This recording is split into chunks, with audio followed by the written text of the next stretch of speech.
alaikum. I am Shahzad Ahmad and I am taking 7th class with BS 3rd in the course of Anglo-Saxon to Restoration period history. So we have discussed about different king of England and we have discussed till the era of Edward the Third, and we are discussing Edward the Third. So in previous voice we have discussed about that Edward after Edward the Third we had a king whose name was Richard the Second, and in the era of Richard the Second what are the different problems and how he tackled these problems.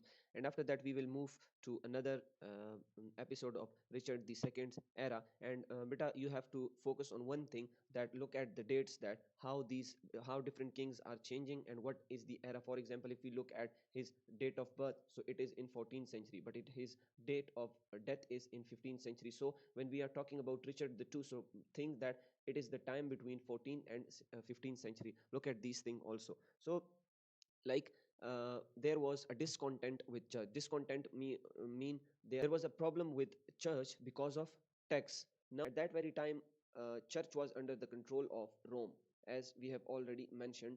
But here in this time in 14th century, the church was moved, the control was moved from Rome to France, and there are different reasons behind this, which is not important to elaborate, but I will explain the basic concept, that what was the problem with the church at that very time, or the problem of people as well as the problem of Richard the Second. Now the church was the head of the church was now France. So when people were giving money to church, so they were giving it indirectly to France. People were of the belief that if we are giving money to church, जिस तरह England में rule था कि लोग जो है वो tax देंगे चर्च को, सो अभी लोग ये सोच रहे थे कि ये तो हम इनडायरेक्टली किसको दे रहे हैं, फ्रांस को दे रहे हैं, क्योंकि चर्च तो फ्रांस से कंट्रोल होता है। मींस चर्च का हब जो है वो मेन जो है, जिस तरह अगर हम कहें कि इस्लाम का मेन हब क्या है, सऊदी अरेबिया है, इस तरह मेन हब अभी क्या था, कौन सी कंट्री थी, फ्रांस था। तो ये जो थे ये थोड़े रिलेक्टेंट हो गए थे लोग कि हम ये जो है वो क्यों कर रहे हैं।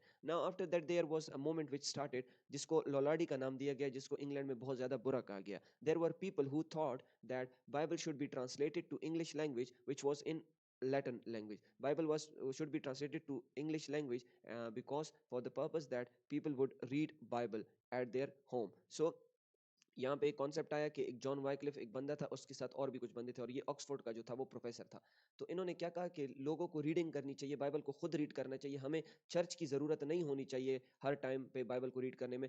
मैं जो हूँ ये ट्रांसलेट करके दे रहा हूँ, इस वजह से ट्रांसलेट करके दे रहा हूँ ताकि लोग घरों में पढ़े। अभी अगर घरों में लोग पढ़ना स्टार्ट होते और चर्च में ना जाते, तो चर्च का जो कारोबार था, लोगों को कंट्रोल करने का जो पावर था, वो सारी चीज़ें जो है वो ख़त्म हो जाती। So church was against this movement, and उन उसके बाद जो है ये लॉलर्डी में, और इसको लॉलर्डी का नाम दिया गया इस मूवमेंट को। और इसके बाद इनके लोगों को जो है, जो इसको फॉलो कर रहा था इस मूवमेंट को, उस पर जो है ब्लास्फेमी का इल्ज़ाम लगा। मीन्स के आप गॉड के खिलाफ जा रहे हो और चर्च के खिलाफ जा रहे हो, और उनको जो है जिंदा जलाया गया, मार दिया गया, ये चीज़ें हुई। So these were different things which are related to the politics of that very time, which is connected to the Bible और which is connected to the church. Now we will move towards important thing which is connected to political history of England. So here the word Lord's Appellant. So it was the group at the time of Richard the Second. This was a group Lord Appellant.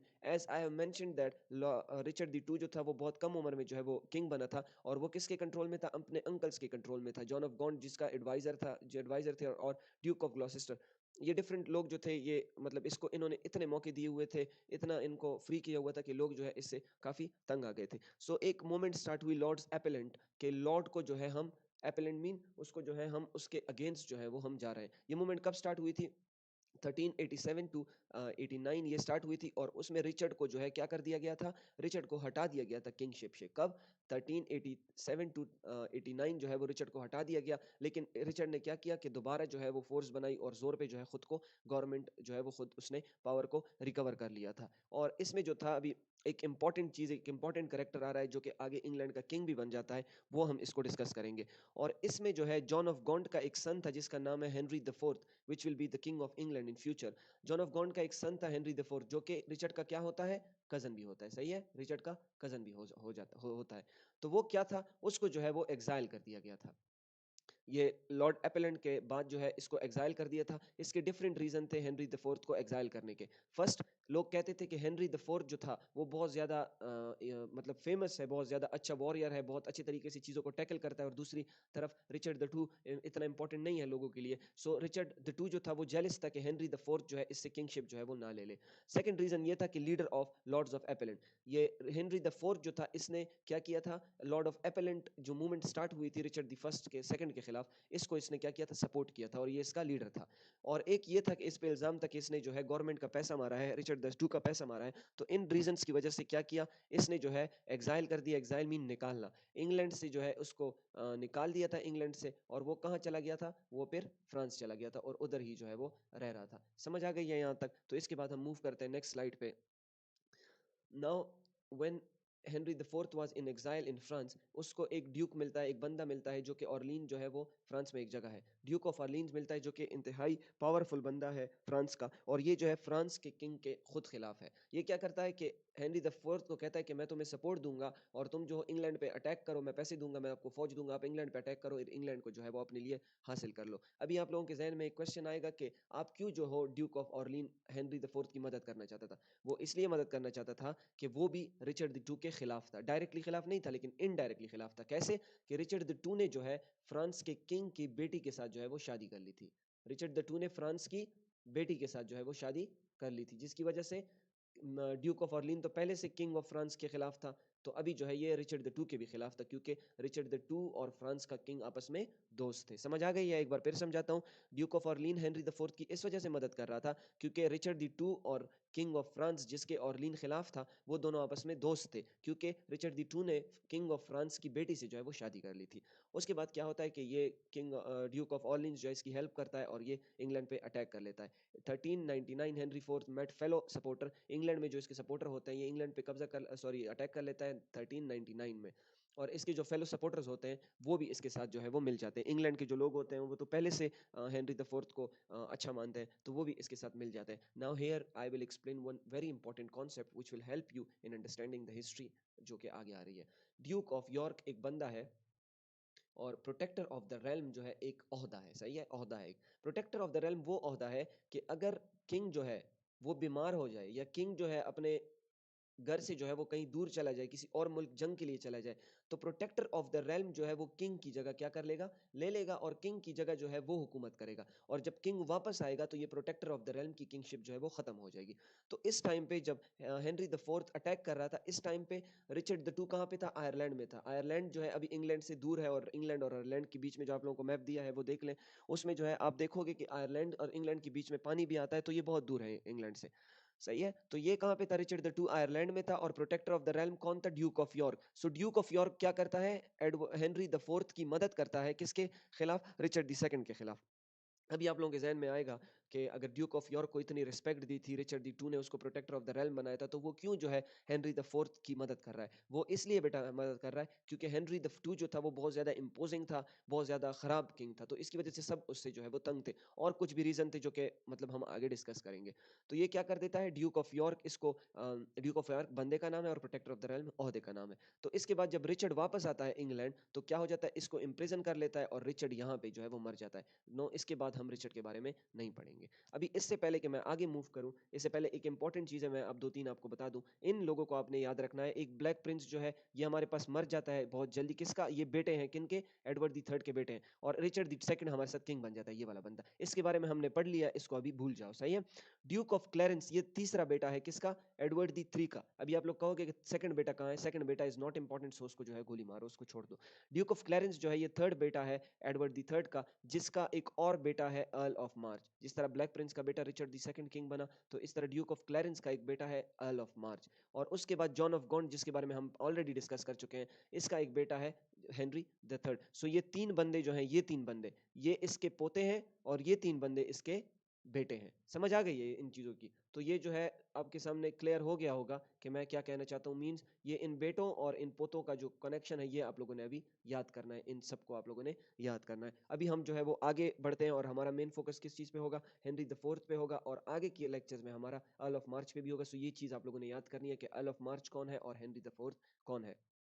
अभी यहाँ पे जब Henry the fourth जो है वो king बन रहा है, इसी के साथ साथ अर्ल ऑफ मार्च जो कि थर्ड बेटे का बेटा है, एडवर्ड द थर्ड के थर्ड बेटे का बेटा है, वो भी यहाँ पे क्या कर रहा है, क्लेमेंट टू द थ्रोन है, वो भी कह रहा है कि मुझे इंग्लैंड की थ्रोन मिलनी चाहिए। लेकिन इंग्लैंड की थ्रोन कहाँ पे मिलती है, किसको मिलती है, हेनरी द फोर्थ को मिल जाती है। अभी हम इसके बाद हेनरी द फोर्थ के बारे में पढ़ेंगे। और अर्ल ऑफ मार्च को आप लोगों ने इतना याद रखना है कि जब हेनरी द फोर्थ किंग बन रहा था तो उस टाइम अर्ल ऑफ मार्च भी एक कैंडिडेट था किंगशिप के लिए। तो इसके बाद फिर इनमें डिवीजन होती है, टू ग्रुप्स बन जाते हैं, फिर और वॉर्स होती हैं, वो हम आगे डिस्कस करेंगे। हम अभी हमारा फोकस किस चीज पे होगा, हेनरी द फोर्थ के रेन पे होगा कि हेनरी द फोर्थ का टाइम जो था वो कैसा था।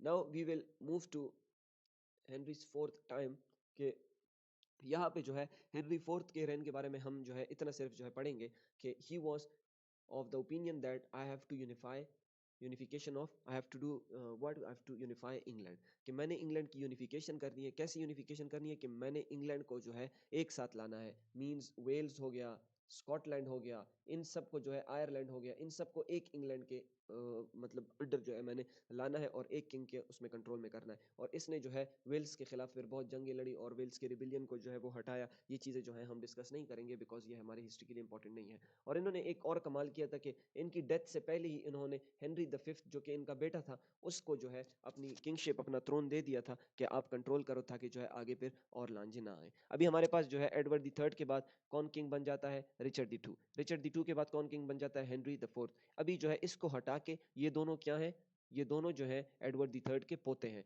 मींस इनके एडवर्ड द थर्ड के बेटों के बेटे हैं, मींस पोते, जिसको हम पश्तो में अलमसी कहते हैं। ये रिचर्ड द टू भी अलमसा है और रिचर्ड द फोर्थ भी अलमसा है। अभी रिचर्ड द फोर्थ जो है वो अपने बेटे को किंग बना देता है, हेनरी द फिफ्थ को, जो कि हम जो है वो आगे पढ़ेंगे। हेनरी द फिफ्थ जो है उसके बारे में अगर हम जो है स्टार्ट करें तो वो एक पॉपुलर किंग था, ग्रेट वॉरियर था। इसने जो है वॉरियर जो है या ग्रेट वॉरियर ये कब बना था, जब हेनरी द फोर्थ वेल्स के खिलाफ जंगे लड़ रहा था। जो मैंने कहा कि आप लोगों को प्रीवियस उसमें कहा कि वेल्स को ये यूनिफाई कर रहा था, तो इसमें जो है जंगे भी इन्होंने लड़ी थी। तो इस टाइम पे जो था ये भी इन जंगों में शामिल हुआ था और उन्होंने जो है बहुत अच्छे तरीके से ये सीख लिया था कि कैसे जो है जंग में हिस्सा लेना है, कैसे जो है ये जंगे कंट्रोल करनी है। ये मैन ऑफ ऑनर था, मीन्स जो बात ये कह देता था उसको फिर करने की पूरी तरीके से कोशिश करता था। रिचर्ड की तरह या और किंग्स की तरह, जॉन की तरह जो था वो अपनी बात से मुकरने वाला बंदा नहीं था। Titles were given back, means ये रिचर्ड के टाइम पे और हेनरी फोर्थ के टाइम पे जिन लोगों से टाइटल लिए गए थे इन्होंने क्या किया, वो टाइटल बैक कर दिए। मीन्स अगर कोई जो है वो ड्यूक था और किसी वजह से रिचर्ड ने उसको ड्यूक के ओहदे से हटा दिया था, तो ये जो है इन्होंने दोबारा जो काबिल लोग थे उनको दोबारा ये टाइटल देना स्टार्ट कर दिया। और उसके बाद इन्होंने जो है इंपॉर्टेंट चीज़ इनके बारे में ये थी कि स्टार्टेड फाइट विद फ्रांस। इन्होंने जो वो 100 ईयर वॉर्स की, अभी यहाँ पे बेटा टाइम देख ले, 100 ईयर वॉर्स कब स्टार्ट हुए थे, 1337 से 1453। तो ये इनकी बीच का टाइम जो है, ये देखो अभी बीच का टाइम है। तो इन्होंने कहा कि ये 100 ईयर वॉर्स हमें फिर स्टार्ट करने चाहिए, जो कि हेनरी द फिफ्थ के फोर्थ के टाइम पे जो थे वो बंद हो गए थे। क्यों बंद हो गए थे, because his main focus was on Wales, Scotland and Ireland. उसने ये छोड़ दिया था कि मैंने फ्रांस के साथ भी लड़ना है। तो इन्होंने जो है ये दोबारा स्टार्ट किया और इन्होंने बहुत सारी जो है वो जंगे जो है वो जीती। अभी इसके बाद के लेक्चर में हम और चीज़ें जो है वो डिस्कस करेंगे। फिलहाल तक इतना ही। Thank you.